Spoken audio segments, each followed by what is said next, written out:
राधे राधे। आज हम बात करेंगे पवित्र श्रावण मास के बारे में। भगवान शिव का अत्यंत पवित्र मास श्रावण नाम पड़ा है श्रवण नक्षत्र की प्रधानता के आधार पर। श्रवण नक्षत्र नक्षत्र मंडल में 22वां नक्षत्र है।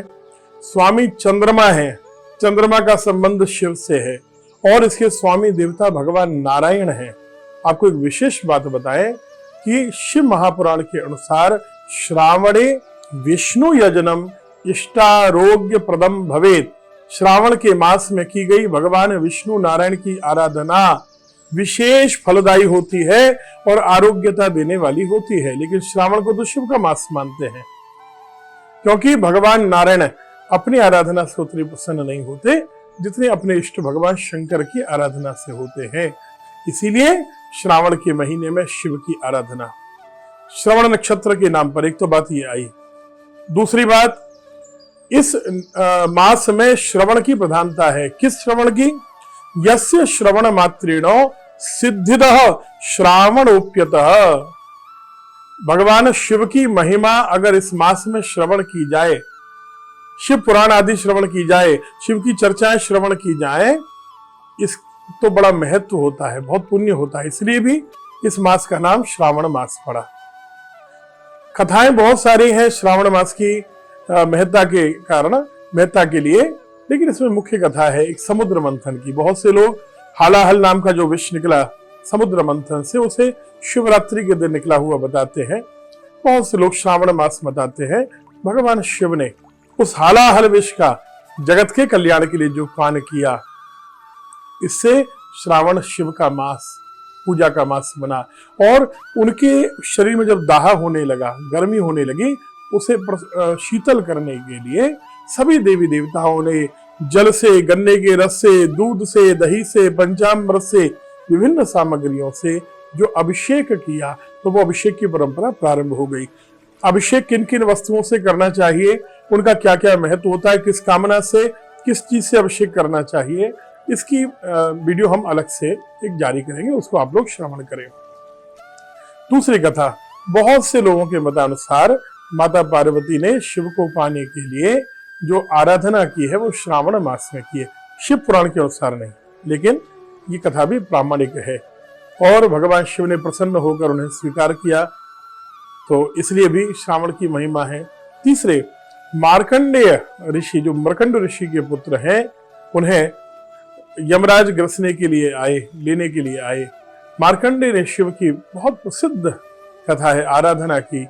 भगवान शिव प्रसन्न हुए और भगवान शिव चंद्रशेखर ने उनकी जिस माह में रक्षा की, वो मास श्रावण का पवित्र मास है। इसलिए इस महीने में आराधना से मार्कंडेय के अनुसार रक्षा करते हैं, पार्वती जी के अनुसार सब कामनाओं की पूर्ति करते हैं और हालाहल विश्व माने हमारे जीवन के कष्टों का भगवान शंकर पान करते हैं। अब प्रसंग ये आता है कि श्रावण के महीने में करें क्या, व्रत कैसे करें, नियम कैसे करें। अगर लोग पूरे एक महीने की पूजा करने वाले हैं, इस महीने बहुत से लोग गुरु पूर्णिमा के दिन, पूर्णिमा से ही श्रावण का प्रारंभ कर देंगे 21 जुलाई, वो भी ठीक है। बहुत से लोग 22 जुलाई से प्रारंभ करेंगे, प्रतिपदा से 19 अगस्त तक, रक्षाबंधन तक, श्रावणी पूर्णिमा तक ये रहेगी परंपरा। जो पूरे महीने की आराधना करने वाले एक महीने का व्रत करेंगे, उन्हें प्रयास करना चाहिए कि दिन में फलाहार आदि लें और रात्रि में केवल एक समय अन्न का आहार करना चाहिए। जो अपनी इच्छित वस्तु हैं, जो अपनी पसंदीदा खाने पीने के पदार्थ हैं, भोजन के पदार्थ हैं, उन वस्तुओं का त्याग करके उन्हें ब्राह्मणों को दान कर देना चाहिए। तीसरी बात, भूमि पर शयन करना बहुत उचित बताया है। हालांकि सावन का महीना है और बरसाती मौसम में कीड़े आदि बहुत निकलते हैं, तो इसलिए थोड़ी सावधानी रखते हुए अगर ऐसा कर पाए, अपने अपने कैसे आपके लिए अनुकूलता है उसके अनुसार ही करिएगा।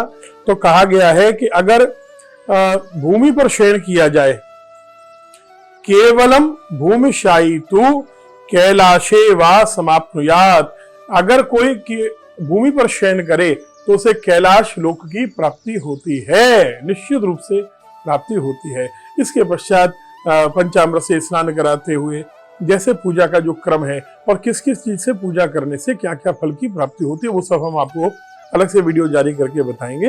लेकिन विशेष बेलपत्र और सबसे ज्यादा अगर महत्व है तो शमी पत्र से की गई पूजा का महत्व बताया गया है। बहुत से लोग दीपदान करते हैं, 1,00,000 बत्तियों से दीपदान करते हैं। और अगर देखिए कार्तिक के महीने में दीपदान किया जाए तो भगवान विष्णु के वैकुंठ और गोलोक धाम की प्राप्ति होती है।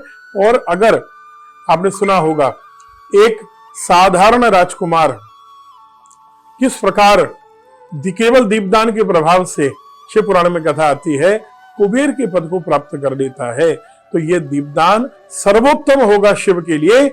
अगर हम श्रावण के महीने में दीपदान करें तो निश्चित रूप से कैलाश की प्राप्ति हम सबको होती ही है।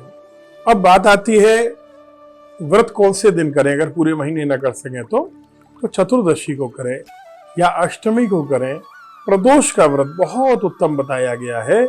और इस बार क्योंकि सोमवार 5 पड़ेंगे, 5 सोमवार पड़ने वाले हैं श्रावण के पवित्र महीने में। और कहा गया है कि जिस श्रावण मास में 5 सोमवार पड़े, सोमस्य पंचवारास्यु यत्र मासे भवन्ति ही धन धान्य समृद्धि स्यात् सुखम भवति सर्वदा। जो 5 सोमवार को व्रत कर ले या जिस महीने में, श्रावण के महीने में 5 सोमवार पड़ जाते हैं, उस समय शिव के भक्तों के, प्रभु भक्तों के जीवन में सुख समृद्धि की वृद्धि होती है। धन धान्य उनके घर में बढ़ता है।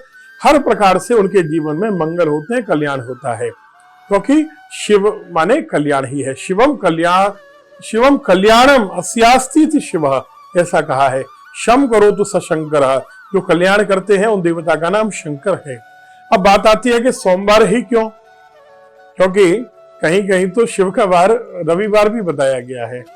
भगवान कृष्ण ने जब व्रत किया तो वो व्रत सोमवार से प्रारंभ हुआ, सोमवार पर विश्राम हुआ, ऐसा बहुत से सुधीजन कहते हैं, इसलिए सोमवार।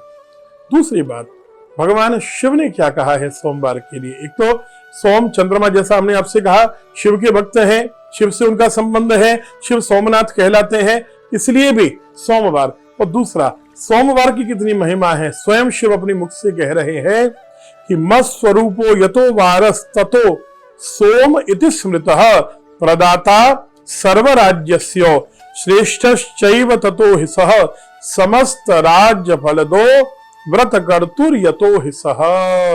ये जो सोमवार है ये मेरा ही स्वरूप है, परम श्रेष्ठ वार है।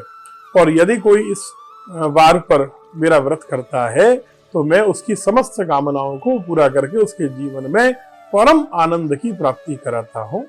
हम सब शिव की आराधना में रत रहें। ओम नमः शिवाय तो शिव का मूल मंत्र है। इसका अधिकाधिक जप करते हुए और प्रयास करें। देखिए, मैं आपको एक बात कहूं कि 1,00,000 बेलपत्र चढ़ाने का भी एक व्रत होता है। पूरे महीने में 1,00,000 बेलपत्र चढ़ाए जाते हैं। लेकिन अगर आपने बेलपत्र के पेड़ नहीं लगाए हैं तो कम से कम उन वृक्षों को नोचे नहीं, लगाए हैं और लगाने का संकल्प लें तो आप जरूर 1,00,000 नहीं, आप 11,00,000 बेलपत्र चढ़ाएं। लेकिन कम से कम उतने वृक्ष लगाने का संकल्प तो धारण करें। लगाता कोई और है, फल कोई और भोगता है। एक बेलपत्र भी चढ़ाइए, लेकिन श्रद्धा से चढ़ाइए। ओम नमः शिवाय कहते हुए और प्रयास कीजिए। व्रत का महात्म्य तब है जब केवल भोजन और शयन से उसे न जोड़ा जाए। जब हम प्रयास करें किसी को मन से, वाणी से, कर्म से, अपने आचरण से हम कष्ट न दें और सबका अधिकाधिक भला कर सकें, दीन दुखियों की सेवा कर सकें, ये शिव की सच्ची सेवा होगी। श्रावण का मास सबका मंगल करे, सबका कल्याण करे, ऐसी मंगल भावना आप सबके लिए करते हुए राधे राधे। नमः पार्वती पतये, हर हर महादेव।